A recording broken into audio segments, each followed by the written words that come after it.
கல்லறை பேசுகிறது. எனக்குள் வந்தவர்கள் எழுந்து போனதாய் வரலாறு இல்லை. அவர் மட்டுமே உயிர்த்து எழுந்து போயிருக்கிறார், வரலாற்றை மாற்றி எழுதியிருக்கிறார். மன்னாதி மன்னர்களையெல்லாம் மண்ணோடு மண்ணாக்கியவன் நான், மண்ணோடு மண்ணாக்கும் என் கனவை முதலாய் அவர் மண்ணாக்கி சென்றிருக்கிறார்.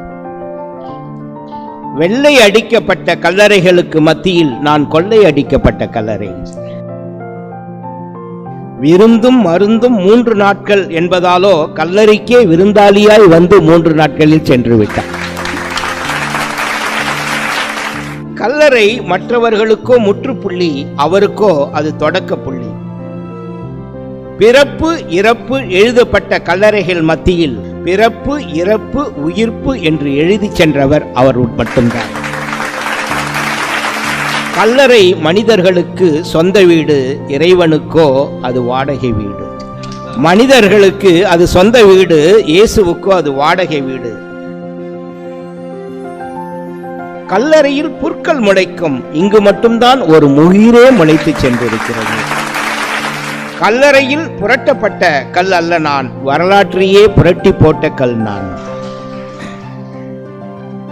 உயிர்த்தெழுந்தவரை பார்த்த முதல் சாட்சி நான். அந்த புரட்டி போட்ட கல் சொல்தான், உயிர்த்தெழுந்தவரை பார்த்த முதல் சாட்சி நான். அவர் உயிர்த்தெழுந்த ஆச்சரியத்தை பார்த்து கல்லாகி போனேன் நான் என்று சொல்லுவார். எலும்பு கூடுகளையே பார்த்து பழகிய நான் முதல் முறையாக ஆடை கூடை நான் பார்த்தேன். உலகத்தையே என் கால் அடியில் கீழே வைத்திருப்பதாய் பெருமிதம் அடைந்தேன். உலகத்தையே என் கால் அடியின் கீழ் வைத்திருப்பதாய் பெருமிதம் கொண்டேன். முதல் முறையாய் அவர் காலடியில் நான் இருப்பதை உணர்ந்தேன். மண்ணிலிருந்து வந்தவரை மண்ணுக்குள் வைப்பது எளிது, விண்ணிலிருந்து வந்தவரை மண்ணுக்குள் அடைப்பது அவ்வளவு எளிதல்ல என்பதை உணர்ந்தேன்.